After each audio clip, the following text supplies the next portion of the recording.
الله الرحمن الرحيم. آقا علیہ السلام نے فرمایا اللہ سے محبت کرو کہ وہ تمہیں نعمتوں سے نوازتا ہے، مجھ سے محبت کرو کہ میری محبت اللہ کی محبت ہے، میری محبت سے اللہ تم سے محبت کرنے لگے گا۔ اور آخری جملے میں فرمایا وَأَحِبُّوا أَهْلَ بَيْتِي لِحُبِّي، اور میری اہل بیت سے محبت کرو، میری محبت کی خاطر میری اہل بیت سے محبت کرو گے تو میں تم سے محبت کروں گا اور تم میری محبت تک پہنچ جاؤ گے۔ تو آقا علیہ الصلوٰۃ والسلام کی محبت کا راستہ اہل بیت کی محبت کو کرا۔ تو یہ پیمانے جو آقا علیہ السلام نے عطا کیے، اگر آج ہم بوجود وہ پیمانے بدلنے لگ جائیں یا ان پیمانوں میں کچھ گرد و غبار داخل کر دیں یا اس کے اندر کچھ ابہام اور التباس داخل کر دیں، اس کو بے وقوع کا شکار بنا دیں، لوگوں کو مغالطے پیدا کر دیں، اس پر بحث شروع کر دیں اور اس کو اپنے مسلک اہل سنت سے دھکیلنے کا ذریعہ خود تعبیرات کر کے ایسا بنانے لگ جائیں تو یہ بڑی زیادتی ہوگی۔ اسلاف کے طریق سے ہٹنا نہیں چاہیے۔ اس کے بعد اگلی حدیث ہے حضرت ابو ہریرہ رضی اللہ تعالیٰ عنہ۔ ابھی حدیث آپ نے سنی ہوئی ہے مگر میں اس کے اہم جو اس کا نیوکلیس ہے اس پر فوکس کروا رہا ہوں۔ آقا علیہ السلام نے فرمایا من حب الحسن والحسین فقد احبنی ومن ابغضہما فقد ابغضنی۔ اب نام لے کے فرمایا بتا جس نے میرے حسن اور حسین سے محبت کی اس نے مجھ سے محبت کی، جس نے ان سے بغض رکھا اس نے مجھ سے بغض رکھا۔ اب کتب بڑی پڑھی ہے، اسلاف کی کتب، ائمہ کی، صحابہ کرام کے اقوال، تابعین کے، تبع تابعین کے، ائمہ عقائد، ائمہ حدیث، ائمہ فقہ، سب کتب اور تاریخ بڑی پڑھی ہیں کہ یزید نے کھلے عام امام حسین علیہ السلام اور اہل بیت اطہار کے ساتھ بغض کا اظہار کیا۔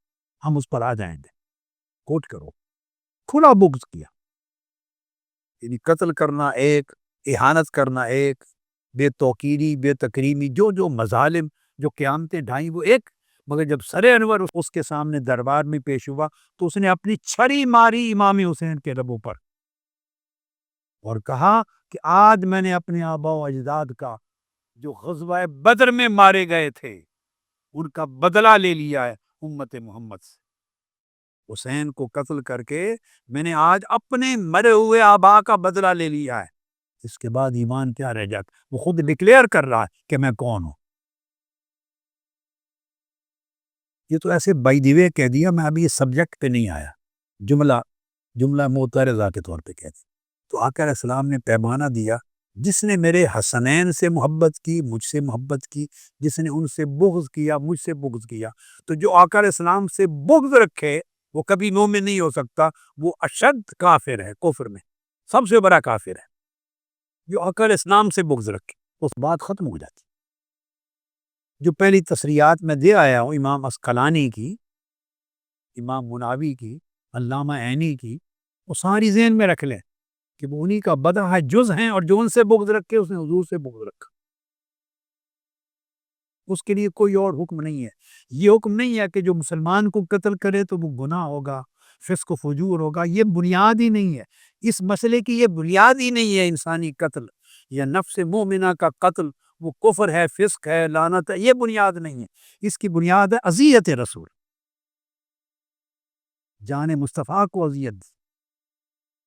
پھر حضرت علی المرتضیٰ رضی اللہ تعالیٰ عنہ روایت کرتے ان رسول اللہ صلی اللہ علیہ وسلم اخذ بید حسن و حسین فقال من احبنی واحب هذین واباہما وامہما کان معی فی درجتی یوم القیامہ، کہ آقا علیہ السلام نے دونوں شہزادوں کے ہاتھ پکڑ لیے حسن اور حسین کے اور فرمایا جس نے مجھ سے محبت کی، جس نے ان دونوں سے محبت کی، جس نے ان دونوں کے باپ سے محبت کی، جس نے ان دونوں کی ماں سے محبت کی، علی اور فاطمہ، وہ قیامت کے دن میرے ساتھ ہی جنت میں ہوگا، میں اسے اپنی منزل میں ٹھہراؤں گا۔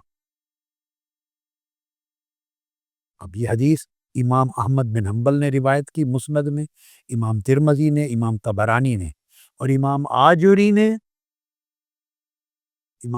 نے شریعہ میں اس کو روایت کیا، اور امام مقدسی نے اس کی اسناد کو اسناد حسن کہا، امام ترمذی نے اس حدیث کو حسن کہا۔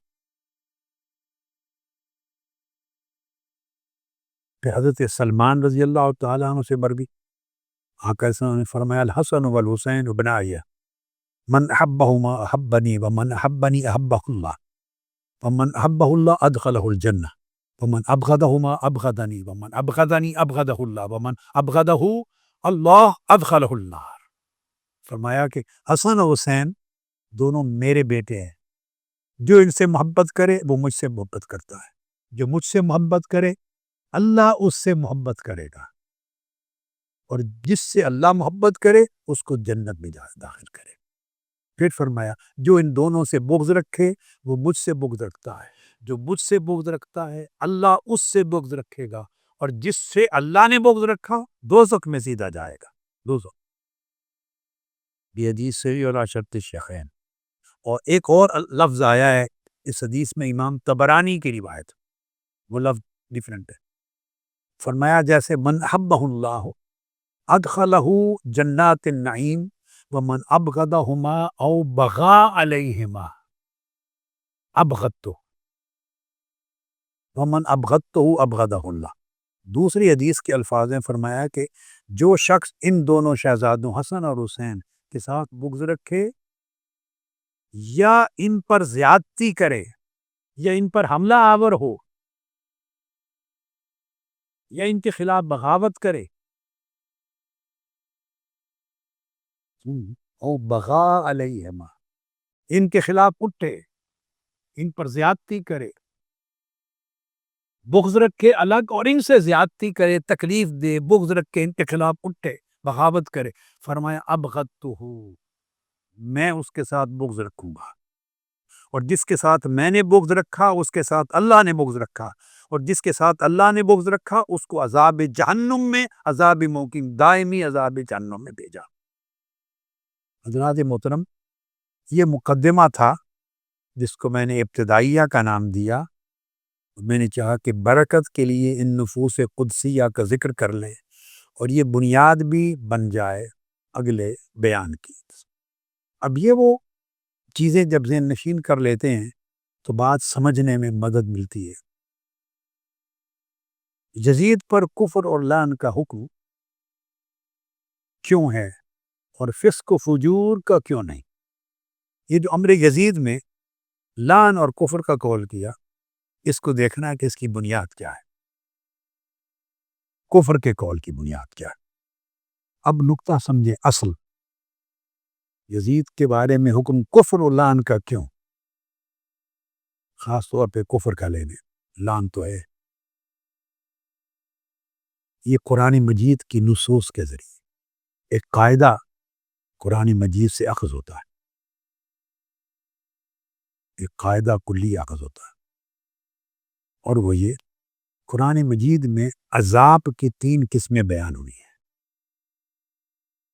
کئی لوگوں کے لیے عذاب عظیم کا ذکر آیا ہے، عذاب عظیم یعنی بڑا سخت عذاب۔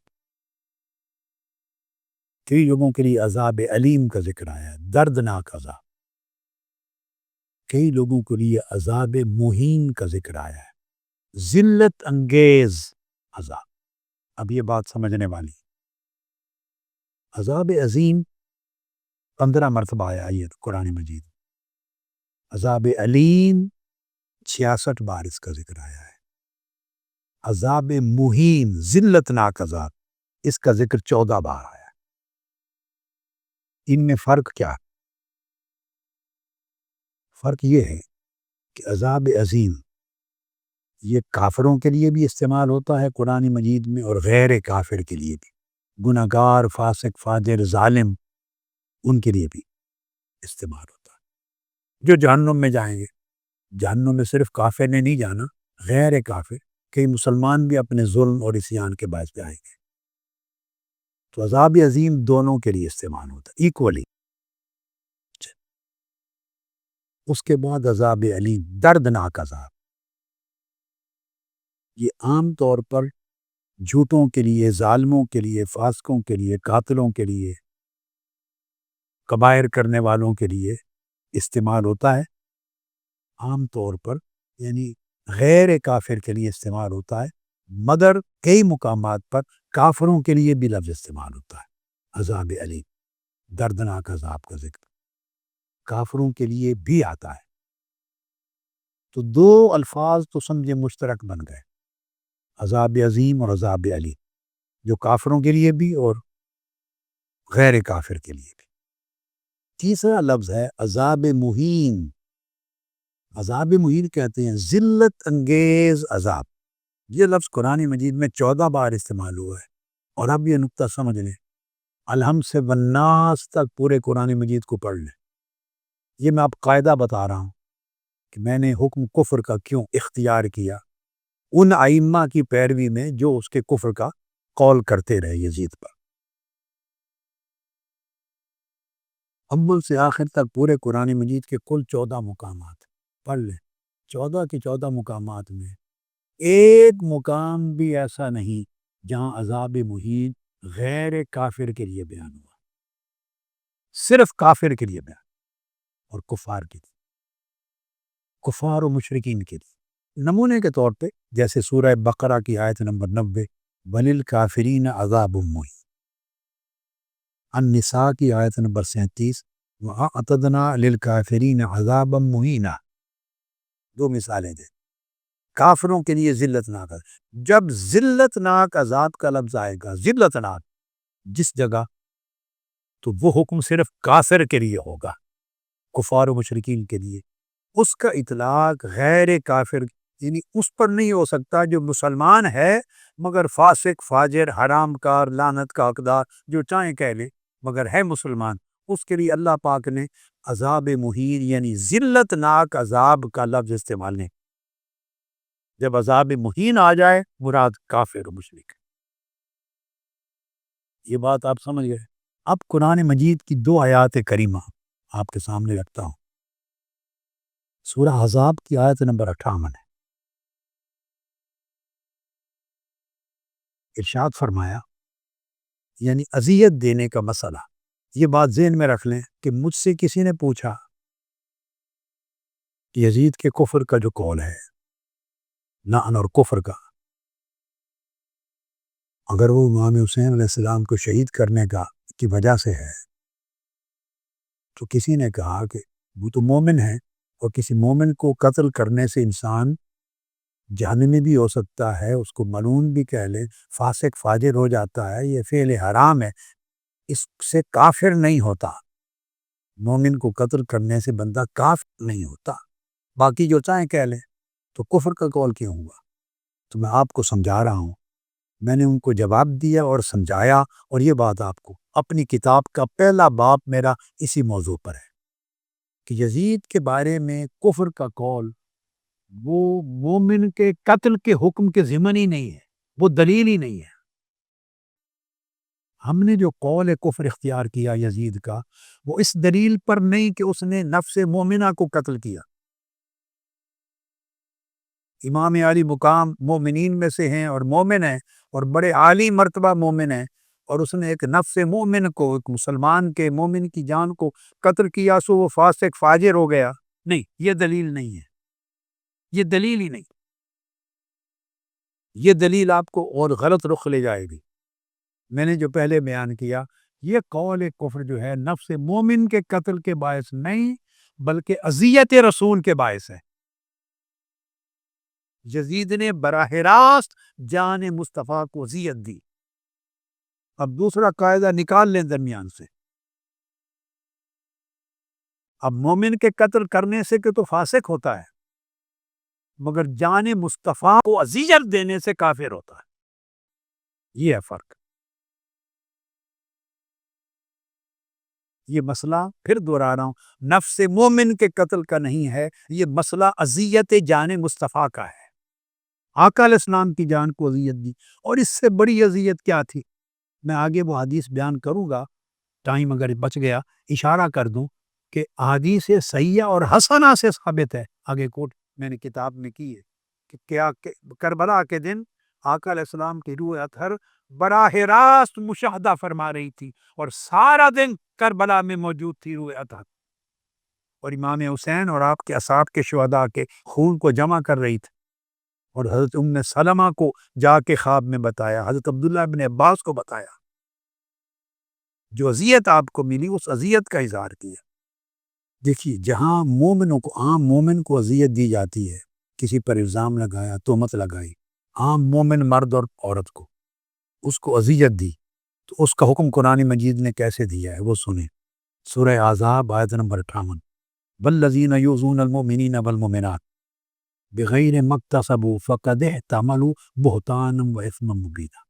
فرمایا جو مومن مردوں اور عورتوں کو اذیت دیتے ہیں، ان پر الزام لگا کر، تہمت لگا کر، تو وہ اپنے اوپر کھلے گناہ کا بوجھ اٹھا لیتے ہیں۔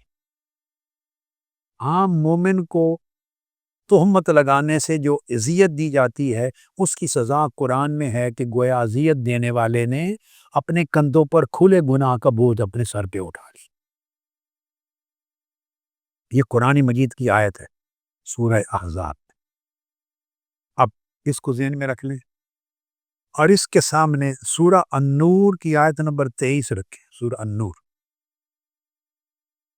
وہ آیت کریمہ جو بھی پڑھنے لگا ہوں وہ اتری ام المومنین حضرت عائشہ صدیقہ رضی اللہ تعالیٰ عنہ کی شان، جب ان پر تہمت منافقوں نے لگائی، ان پر تہمت لگائی، تو یہی تہمت ادھر عام مومن عورتوں پر ہے، اب ادھر وہ تہمت ام المومنین حضرت عائشہ صدیقہ رضی اللہ تعالیٰ عنہ پر ہے۔ اذیت ادھر بھی ہے، اذیت ادھر بھی ہے، ادھر بھی ایک سزا ہے کہ کھلا گناہ ہے جو انہوں نے سر پہ اٹھا لیا، ادھر بھی ایک سزا ہے، وہ بھی سنیں۔ فرمایا النور آیت نمبر 23، ان الذین یرمون المحصنات الغافلات المؤمنات لعنوا فی الدنیا والآخرہ ولہم عذاب عظیم۔ یہ حضرت عائشہ صدیقہ رضی اللہ تعالیٰ عنہ کے حوالے سے اتری تھی۔ فرمایا کہ جو پاک دامن عورتوں جو گناہ کے تصور سے بھی بے خبر ہیں، ان پر الزام لگاتے ہیں، وہ دونوں جہانوں میں ملعون ہیں۔ اب عام مومن مرد عورت پر تہمت لگانے والے کو ملعون نہیں کہا، وہی ایک ہی فعل ہے، مگر ام المومنین حضرت عائشہ صدیقہ پر لگائی تو فرمایا وہ ملعون ہے۔ لعنوا فی الدنیا والآخرہ، دنیا میں بھی لعنت اور آخرت میں بھی لعنت، وَلَهُمْ عَذَابٌ عَظِيمٌ، اور ان کے لیے بڑا عذاب ہے۔ تو جب دنیا اور آخرت دونوں کا عذاب جب شامل کر دیا جائے تصریح کے ساتھ، یہ قرآن مجید کا منہج ہے، یہ کفر کی طرف اشارہ کرتا ہے۔ لہذا جن پر لعنوا فی الدنیا والآخرہ اکٹھا، یا عذاب فی الدنیا والآخرہ، دنیا اور آخرت کا عذاب اور لعنت کا حکم اکٹھا آ جائے، وہ ان کے کافر ہونے کی طرف دلالت کرتا ہے۔